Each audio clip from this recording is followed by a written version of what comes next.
Hello, so welcome to this month's Craft Cafe.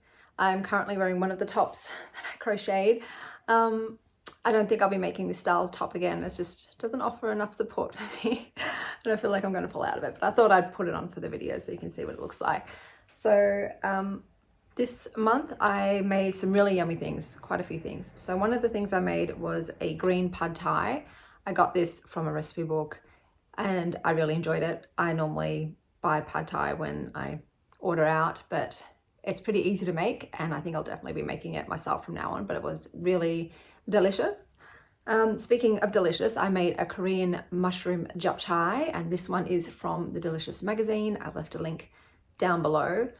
Really delicious. I probably wouldn't use enoki mushrooms again. I don't like the texture, it freaks me out. So I probably, will not use them again. And I used less sauce as well because I also made it a little bit less spicy because I can't handle a lot of spice, but otherwise it was really yum. I actually do like the sweet potato noodles. They have a very weird gelatinous, slippery consistency, so I can see why maybe some people wouldn't like to eat them, but I thought it was really different. And I put a poached egg on top just to add a bit of extra protein.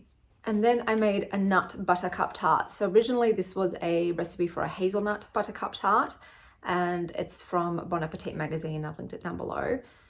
So instead of just hazelnuts, and instead of making the nut butter myself, I didn't want to put my Vitamix through that. I just bought some hazelnut cacao spread, some macadamia nut butter, some cashew nut butter, and some pistachio nut butter. And I combined all of those with the powdered sugar so that it whipped up thicker and fluffier. And at first I thought, okay, I can't serve this. It was very difficult to serve. So you would have to let it get very, very soft to be able to cut into it without just breaking it and shattering it. So it didn't slice up well. It's not something I would serve to other people, but it was freaking delicious. My partner, I just kept coming back for more and more and more. I did prefer to leave mine to come to room temperature and soften, whereas he liked his straight out the fridge. But it was really delicious and something different. So without much further ado, let's get on to the things that I crochet. Hello. So let's have a look at all the things I've crafted. But before I do that, I am going to film a how I make my crochet taro bags video because I've had quite a few people ask, and I thought, all right, I'll guide you through the whole process on how I select my bags and how I make them and how I choose the buttons and all that sort of thing, so you can see it and then you know. So I'll start off with my taro bags that I've made this month. I'll start with this one. So this is Great Southern Yarn in Guthega, and it's 8-ply. And this is the button I chose. It's very pretty, sparkly. I like sparkly buttons. And in it, I keep my, Plant Soul Spirit one, because it's got all the blues and the greens. So I love Great Southern Yarn. It's very cushy, very, very, very soft. The 8-ply is my fave because I don't have to double yarn it. In terms of how it came out, it's okay. I'm not a huge fan of how it pulled together. So yeah, I don't love it, but I think it suits the deck really well. And like I said, it feels amazing. And I love the button. I don't remember where I've got my buttons, guys. That's one thing I don't remember. Resin buttons are my favorite. Next up, we have King in DK, and the color name is Shisui. So I'll have a look in here. King is also another brand. This is where I keep my, oh my goodness, I've forgotten its name. Animal Apothecary deck. King is another great, very soft, very squishy yarn. It is fantastic. I love the way that this worked up color-wise with all of the spots and dots of color. I think it worked out really good. And I did a little floral button in there, and I love that button. And I'm really, really happy with it. All of these bags are in Suzette. It's pretty much all I do now is use Suzette because I know I like it for my taro bags. Next up, we have Is That Faraz with an F. This is by West Loft Green. This is in 8-ply. This is another brand that I also really love their yarns.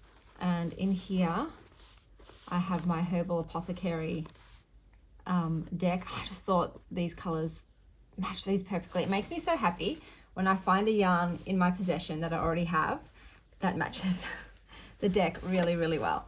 So this Westloft Green, beautiful yarns. Once again, their colors work up so bloody gorgeously. Wait, this wasn't 8-ply, this was 4-ply because I've double yarned it. So my apologies.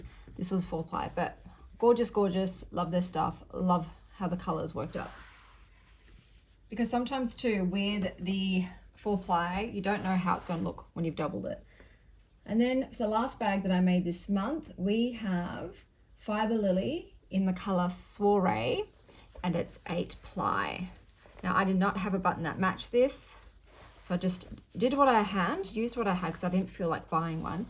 In here I keep my Spirit Allies deck. I wanted something that had a lot of colors in the yarn to sort of match how colorful the deck is, but I didn't have anything that was exact, so I just went with this one.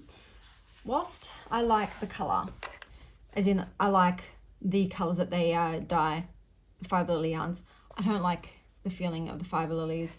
They're scratchy to me, and they've almost got like that squeaky sound. I don't know how to describe it, but yeah, the colors are great. I don't love the yarn, so I'm going to use up the ones I have, but I won't be purchasing again from them, even though colors are pretty. And then the last thing I made this month was a top. So this is in a cotton by Threaded Embrace, and it's called Rosy Maple.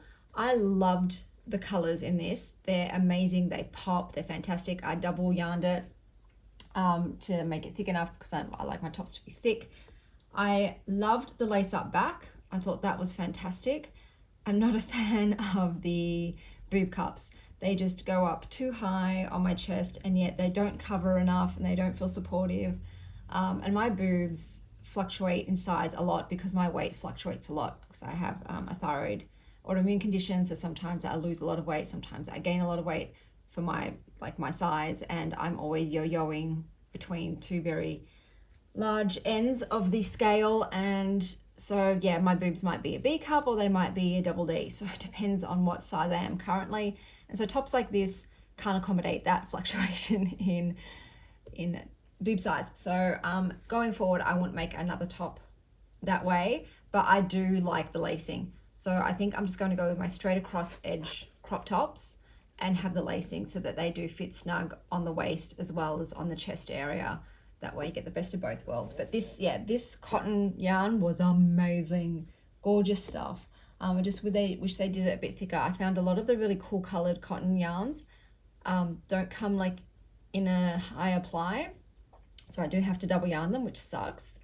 But yeah, so that's everything that I've made for this month. I'm finishing off a massive beanie, like a really thick wintry beanie. So I'm finishing that off. I'm planning to do another top. I've got more bags on the horizon, and yeah, we'll see what else takes my fancy, what else I want to crochet. But I'm not doing as much anymore because I'm trying to make sure I don't re-injure my arm now that it's finally healed.